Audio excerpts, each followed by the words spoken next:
नमस्कार। 1 बजे के बुलेटिन में मैं हूं आपके साथ सुहेल खान। कोरोना काल में सबसे ज्यादा मजबूर और बेबस अगर कोई नजर आया है तो वो है मजदूर। सैकड़ों किलोमीटर पैदल चलकर ये प्रवासी श्रमिक अपने घर पहुंचे। कई ऐसी तस्वीरें सामने आई जिसने हम सबको झकझोर के रख दिया।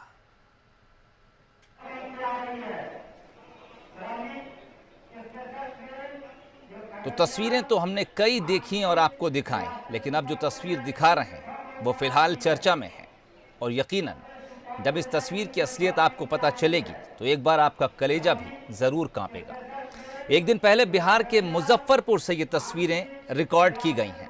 रेलवे स्टेशन की इस तस्वीर में एक महिला नीचे लेटी है। उसका 1 या 1.5 साल का मासूम बच्चा उसकी चादर को खींच रहा है, मानो वह अपनी माँ को जगाने की कोशिश कर रहा है। लेकिन यह मासूम ये नहीं जानता कि उसकी माँ हमेशा के लिए सो गई है और ये चादर ही जिसे वो बच्चा खींच रहा है उसकी माँ का कफन बन चुका है।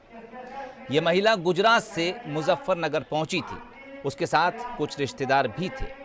उनके मुताबिक स्टेशन पर उतरते ही इस महिला की मौत हो गई।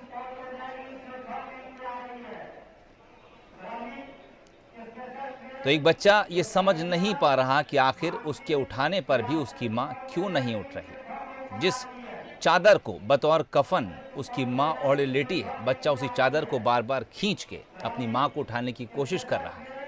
मजबूरों की बेबसी और उनकी परेशानी की इससे भयानक कोई तस्वीर शायद ही सामने आई।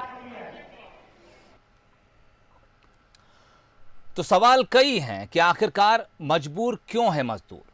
सबसे निचले तबके को लेकर संवेदनशीलता क्यों नहीं है। जब ऐसी महामारी होती है तो निचला तबका ही सबसे ज्यादा परेशान क्यों होता है। आखिर क्यों इस तबके के लिए सुविधाएं आज तक नहीं जुटाई गई हैं।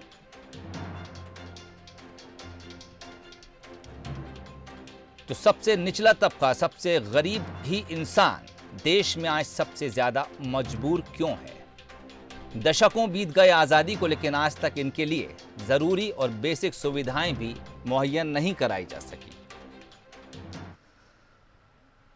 और इन्हीं प्रवासी मजदूरों और गरीबों की आवाज़ उठाने के लिए कांग्रेस ने गुरुवार को देश भर में स्पीक अप इंडिया कैंपेन शुरू किया है। सुबह 11 बजे देश भर के कांग्रेस नेताओं ने सोशल मीडिया पर अपनी बात रखी। कैंपेन से आम लोगों को भी जुड़ने की अपील की गई है।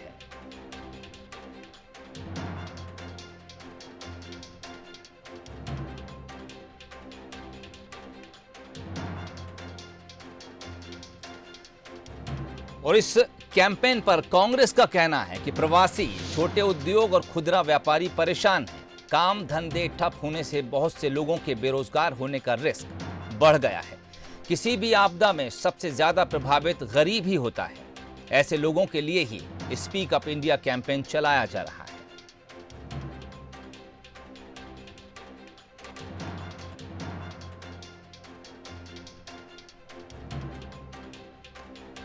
तो कांग्रेस इस कैंपेन के जरिए क्या कुछ मांग सरकार के सामने रख रही है। उसका कहना है कि प्रवासियों से किराया लिए बिना सरकार उन्हें सम्मान के साथ उनके घर तक पहुंचाए। हर गरीब परिवार को 6 महीने तक 7,500 रुपए दिए जाएं, लेकिन उससे पहले उन्हें तुरंत 10,000 रुपए की नगद मदद की जाए। छोटे उद्योगों को भी जल्द से जल्द मदद की जरूरत है। मनरेगा के तहत रोजगार गारंटी बढ़ाकर 200 दिन करनी चाहिए। कांग्रेस इन तमाम मांगों को लेकर अब सरकार के सामने ये कैंपेन चला रही है। आम लोगों से भी इस कैंपेन में जुड़ने की अपील की गई है।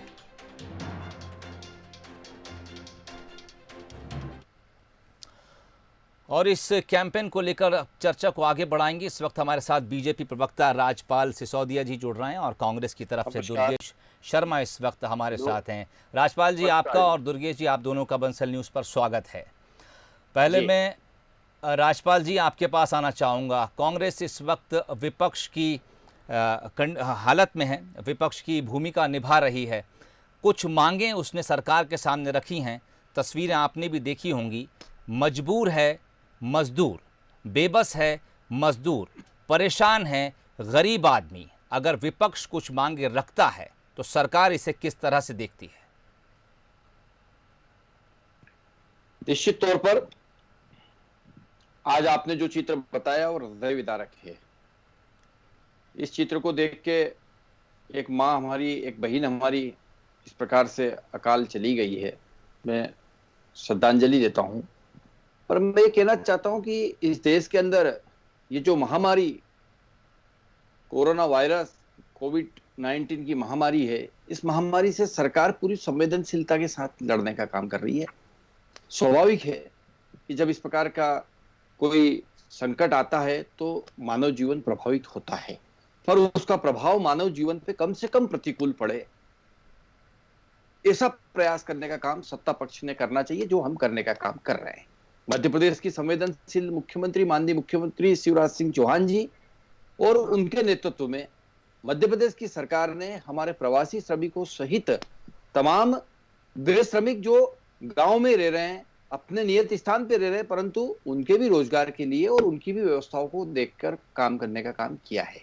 अभी जैसे स्पीक अप इंडिया जो कांग्रेस से कार्यक्रम लेके आ रही है, उन्होंने जो मांग रखी है कि मनरेगा के दिन बढ़ाने का काम किया जाए, तो मैं आपको बताना चाहता हूं आपके चैनल के माध्यम से कि मध्य प्रदेश का जो नेक्स्ट लेबर बजट है जो अभी शुरू हो चुका है, उसमें हमने जो 20,050 करोड़ 21 करोड़ जो बजट दिवस थे, मजदूर दिवस थे, उन लेबर बजट में उन मानव दिवसों को बढ़ाकर 34 करोड़ करने का प्रावधान मध्य प्रदेश की सरकार ने कर दिया है। 34 करोड़ मजदूर दिवस। लेकिन राजपाल जी देखिए पेंशन हर मजदूर को मजदूरी के दिन बढ़ा देना और मजदूर दिवस बढ़ा देना, ये दो बेहद ही अलग किस्म के आंकड़े हैं। 8 मजदूरों को 8 दिन काम देना और अगर 10 मजदूरों को, हाँ, मानव दिवस एक अलग आंकड़ा है सर। मानव दिवस बढ़ाने का काम किया। अभी तक जब मजदूरों की तादाद बढ़ गई, जब नहीं सुनिए, जब मजदूरों की तादाद बढ़ गई तो मानव दिवस अपने आप बढ़ जाते हैं। मैं दुर्गेश शर्मा जी आपके पास आना चाहूंगा। 73 साल हो गए देश को आजाद हुए, आज भी जब कोरोना जैसी महामारी देखने को मिली तो लाखों मजदूरों को पलायन करना पड़ा। 73 साल में सरकारें चाहे जो रही हो, कांग्रेस की रही हो या बीजेपी की रही हो, मैं किसी सरकार पर ब्लेम गेम नहीं कर रहा हूं, लेकिन क्या 73 साल में ऐसा सिस्टम हम नहीं बना पाए कि जो शख्स जहां रहता था उसको वहां रोजगार दिला पाते, ताकि इस तरह के पलायन और इस तरह की दर्द भरी तस्वीरें कम से कम 2020 में तो हमें देखने को नहीं मिलती। क्या कुछ कहेंगे आप? बिल्कुल बिल्कुल सही कह रहे हैं सोहेल जी। जो व्यक्ति जहां रह रहा था या रह रहा है वो वहां रोजगार कर रहा है, वो अपने रोजगार के कारण ही कहीं ना कहीं जाके रह रहा है। कोई बॉम्बे गया, कोई गुजरात गया, कोई सूरत में जाके, कोई अहमदाबाद में जाके यदि कोई पहुंचा है अपने गृह जिले को क्षेत्र को, जैसे मैं उत्तर प्रदेश का रहने वाला हूं और आज मैं मध्य प्रदेश में हूं। मेरे पिता यहां पर सरकारी नौकरी में आए थे, आज मैं यहां रह रहा हूं, मैं पूरी तरह से यहीं पर हूं, मेरे को सुविधाएं हैं, मैं अपनी तरफ से यहां पर स्टैब्लिश हो चुका हूं। पर जो मजदूर है, जो काम करने वाला है, जो छोटा छोटा काम करने वाला है, यदि वो कहीं फैक्ट्रियों में काम करने गया है तो निश्चित वहां पर उसको रोजगार था, इसलिए वो वहां गया है। सबसे पहले तो मैं इस बात पे ऑब्जेक्शन उठाता हूं कि ये जो प्रवासी शब्द उनके लिए उपयोग किया जाता है, ये दुर्भाग्यपूर्ण है। मेरे देश के नागरिक हैं, एक ही घर में से दूसरे घर में, एक ही घर में दूसरे कमरे में यदि चला जाए व्यक्ति तो बाहर का नहीं हो जाता। नहीं देखिए, मैं आपको यहाँ पर रोकना चाहूंगा। देखिए, हमारे यहाँ दो तरह की व्यवस्था है, केंद्र की भी व्यवस्था है और राज्य की व्यवस्था है। राज्य सरकार की जिम्मेदारी यह है कि अपने घर को संभाले। अगर राज्य के भीतर का आदमी रोजगार की तलाश में दूसरे राज्य में जा रहा है तो 70 साल तक आपने भी कई राज्यों और देश पर हुकूमत की है, ऐसा सिस्टम क्यों डेवलप नहीं हुआ कि राज्य के भीतर उसे रोजगार दिया जा सके? क्यों मध्य प्रदेश के मजदूर को महाराष्ट्र में नौकरी तलाशने जाना पड़ता है? सोहेल जी, हिंदुस्तान एक पूरा देश है, पूरा घर है और सबको सब जगह जाके मिलकर काम करना पड़ेगा। कई तरह के ऐसे काम होते हैं जो महाराष्ट्र के व्यक्ति से ज्यादा मध्य प्रदेश का व्यक्ति उस पर स्किल होता है या बिहार का व्यक्ति उस काम को ज्यादा अच्छे से कर सकता है, तो वो यदि वहां पर जाके उस तरह की इंडस्ट्री लगती तो काम पर जाता है और जाना चाहिए। हिंदुस्तान को यदि आपको समृद्ध करना है तो सबको मिलजुल के काम करना पड़ता है। चलिए ठीक है। देश एक पूरा घर है और कोई भी काम करने के लिए कहीं भी जा सकता है। राजपाल सिसोदिया जी, आपके पास आना चाहूंगा। अगर राजस्थान का आदमी मध्य प्रदेश आया है या बिहार का आदमी मध्य प्रदेश आया है तो हम उसे प्रवासी क्यों मानते हैं? क्यों नहीं उसे देश का नागरिक मान के मध्य प्रदेश में वो तमाम सुविधाएं दी गई कि वो इसे ही अपना घर मानकर रहता? क्यों एक कोरोना के चलते उसे अपना गांव और अपनी गली याद आ गई और वो पैदल चल पड़ा? निश्चित तौर पर हमारे मध्य प्रदेश के या जिस भी प्रदेश में की सरकार होती है उस प्रदेश के जो श्रमिक बंधु है वो तो है ही सही, उसके अलावा अन्य प्रदेश के अगर वहां आकर कोई काम कर रहे हैं तो उनको वाइफरकेट करने के लिए शासकीय स्तर पर या बोलचाल के स्तर पर ये जो प्रवासी शब्द देने का काम हुआ है। और मध्य प्रदेश में मैं ऐसे हमारे उन मजदूर बंधुओं के लिए मध्य प्रदेश के माननीय मुख्यमंत्री मजदूर सहायता योजना 2020 के अंतर्गत जो 22 राज्यों से हमारे जो इस प्रकार के मजदूर हैं वो 1.5 लाख के लगभग संख्या होती है, उनके खाते में 15 करोड़ रुपए डालने का काम मध्य प्रदेश की सरकार ने किया है। सन्निर्माण कर्मकार मंडल के जो रजिस्टर्ड श्रमिक है हमारे मध्य प्रदेश के अंदर वो लगभग 8,85,000 की संख्या होती है, उनके खाते में भी हजार रुपए 2 बार करके 2,000 रुपए डालने का काम हुआ है। चलिए राज्य सरकार की बातें अगर आप गिना रहे हैं तो मैं मुख्यमंत्री का एक बयान सुना देता हूं, उस बयान पर फिर चर्चा कर लेंगे। राज्यपाल साहब, मैं सीएम का एक बयान सुना रहा हूं आपको। हमने रोजगार सेतु नाम की एक योजना बनाई है जिसके अंतर्गत जो कुशल मजदूर हैं, स्किल्ड लेबर हैं, उनकी सूची हम बना रहे हैं हर पंचायत में। आज से काम प्रारंभ हो रहा है और वो सूची बनने के पश्चात सर हम एक प्लेटफॉर्म बनाएंगे रोजगार सेतु को, जिसमें जिस तरह का काम वो मजदूर भाई बहन जानते हैं, उस काम की जिस फैक्ट्री में ज़रूरत है या कहीं इंफ्रास्ट्रक्चर के काम हो रहे हैं, पुल पुलिया सड़क बांध के उसमें उनकी ज़रूरत है तो उनको उसमें लगाने का काम दिलाने का प्रयास किया जाएगा। बयान आपने सुना सीएम का, उनका कहना है कि जो तमाम मजदूर हैं चाहे वो स्किल्ड हों या नॉन स्किल्ड हों, मनरेगा की बात भी उन्होंने कही कि हम दिन बढ़ाने जा रहे हैं। दुर्गेश शर्मा जी, आपके पास आना चाहूँगा। जो सवाल आज कांग्रेस ने अपने कैंपेन के जरिए सरकार के सामने रखे हैं, जो अपील की है, जो मांगे रखी हैं, सीएम के इस बयान से ये साबित होता है कि वो पहले से उस तरह के प्रयास कर रहे हैं। क्या आपको ऐसा नहीं लगता कि कांग्रेस ने इस कैंपेन को चलाकर फिलहाल मौजूदा दौर में राजनीति को बढ़ावा दिया है? रोहिल जी, मैं बयान वीर के बयानों का सम्मान करता हूं, वे बयान बहुत देते रहते हैं पर बयान को धरातल पे नहीं उतार पाते। पिछली 15 वर्ष की सरकार में सैकड़ों हजारों की तादाद में बयान दिए थे पर उनको धरातल पे नहीं उतार पाए थे। बयान बहुत सारे हैं पर आज आवश्यकता बयान की नहीं है। आज मैं जब गरीबों के क्षेत्र में गया, मैं शहर में रहता हूं, गांव में नहीं रहता, और मनरेगा का मुझे मालूम है कि गांव में मनरेगा 200 दिन का देना है तो देना चाहिए जिससे उनको काम बढ़े। पर शहर की स्थिति देखिए, मैंने जाके पूछा बच्चियों से और बच्चों से कि भैया आप लोग दिन में हाथ धोते हैं? बोले काहे से धोएं? मैं कहा साबुन से धोना चाहिए। साबुन कहां से आएगा? क्योंकि नहाने के लिए साबुन नहीं है, पानी से नहा रहे हैं। साबुन के लिए पैसा यदि हो जाएगा तो रोटी नहीं खरीद लेंगे। ये शहर भोपाल की हालात है। आज आवश्यकता काम भी है और आवश्यकता पैसे की भी है। आज यदि उनसे पूछता हूं कि भैया मास्क क्यों नहीं है, तो बोले मास्क नहीं है, खरीद नहीं सकते। कपड़ा बांध लीजिए, बोले एक ही गंदा कपड़ा कितने दिन बांधेंगे? तो दुर्गेश जी, काम तो सरकार देने जा रही है। जो सेतु बनाया गया है, जी मैंने क्या कहा आपसे? सेतु बनाया गया है, काम देंगे करोड़। मेरे को बड़ा आश्चर्य हो रहा है कि कांग्रेस जो है ऐसे संवेदनशील समय पे भी राजनीति की बात कर रही है। बहुत आश्चर्य की बात है ये। मेरी बात संवेदनशील समय पे भी आप लीजिए, फिर आप बोलिएगा, मैं जवाब दूंगा। ठीक है राज्यपाल जी, दुर्गेश जी की बात सुन लीजिए, मैं आपके पास आता हूं। करोड़ की घोषणाएं हुई है भविष्य के लिए, वर्तमान के लिए नहीं। हम बात वर्तमान पे कर रहे हैं। आज आवश्यकता भविष्य के साथ साथ वर्तमान की भी है। आज यदि आदमी के पास साबुन खरीदने के लिए पैसा नहीं है तो वो कहते हैं रोटी खाने के लिए पैसा है नहीं, आप साबुन से हाथ धोइए, कपड़ा मुंह पे बांधने के धोके धो लीजिए। तो सबसे बड़ी समस्या यह है कि जब जेब में पैसा नहीं है, रोटी हम खरीद नहीं सकते, आटा हमारे पास है नहीं, चावल हमको मिल नहीं रहा है, तो हम किस चीज से जीवन जिए? तो सबसे पहले उनकी पॉकेट में पैसा डालना पड़ेगा। हमने कांग्रेस ने न्याय योजना लाए थे, हम कहते हैं आप किसी भी नाम से अपनी योजना। देखिए, अगर बयानों की बात की जाए तो आपका कहना है कि वो बयानवीर हैं, उनके बयान कितने जमीन पर उतरेंगे फिलहाल पता नहीं। कांग्रेस ने जो मांग की है वो तत्कालिक मांग है कि 7,500 रुपये महीना उनकी मदद की जाए और फौरी तौर पे 10,000 रुपये महीने की मदद की जाए। कांग्रेस के पास कोई लॉन्ग टर्म प्लान है क्या कि इन मजदूरों को किस तरह से जहां पहुंच चुके हैं वहां पर बसाया जाए और वहीं पर उनकी फिर आगे की जिंदगी कटे? कोई लॉन्ग टर्म प्लान आपके पास? बिल्कुल सोहेल जी, देश के लिए एक लॉन्ग टर्म प्लान लेके आए थे मनरेगा, और पूरी तरह धरातल पे उठाए, जिसका मजाक मोदी जी ने उतारा था, पर आज उसी पर निर्भर है। इसी तरह से हम न्याय योजना लेके आए थे। न्याय योजना आज लागू कर दें, हम वही बात कह रहे हैं। आपको लगता है कि नहीं आपके मोदी जी के नाम से न्याय योजना लागू होना चाहिए? मोदी न्याय करना हो तो कर लीजिए, आपको कुछ भी करना है कर लीजिए, पर लोगों को आर्थिक मदद कर दीजिए।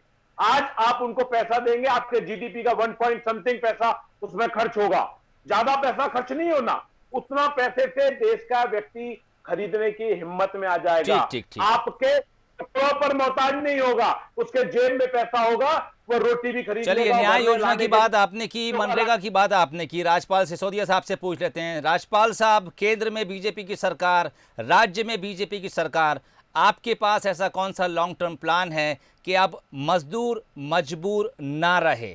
किस तरह से बसाएंगे आप मजदूरों को? मुझे लॉन्ग टर्म प्लान के बारे में बताइएगा। देखिए, लगातार देश की जनता और विशेष करके मजदूर श्रमिक बंधुओं के साथ जिन्होंने अन्याय करा हुआ न्याय की बात कर रहे हैं। बहुत आश्चर्यजनक परिस्थितियां हैं मध्य प्रदेश के अंदर। ऐसे नाजुक समय में, ऐसे संवेदनशील समय में भी कांग्रेस राजनीति की बात नहीं, आप अपना प्लान बता दीजिए। कांग्रेस ने अगर, हाँ मैं बता रहा हूँ, बस उतना बताइए। सबको मिलेगा रोजगार जी, सबको मिलेगा रोजगार योजना के अंतर्गत मध्य प्रदेश के अंदर हम जो सहायता योजना लेकर आए हैं, उसके अंतर्गत हमने 22 मई से काम शुरू हो गया है मध्य प्रदेश के अंदर। डोर टू डोर जाकर हमारे श्रमिक बंधुओं का सर्वे होने के बाद कुशल, अर्धकुशल और अकुशल ऐसी श्रेणी के मजदूरों को अलग अलग काम देने का काम शुरू हो चुका है। जैसा आदरणीय मुख्यमंत्री जी ने बताया कि रोजगार सेतु योजना के अंतर्गत पूरे स्किल्ड लोगों का एक अलग डाटा तैयार करके उनके काम की संरचना बनाने का काम हुआ है। लेबर डेज, मानव दिवस के रूप में लेबर के जो बजट है उसके अंदर हमने प्रावधान कर दिया है, डबल करने का काम कर दिया है। जो पहले 20 करोड़ हुआ करता था उसको 34 करोड़ करने का काम हमने किया है।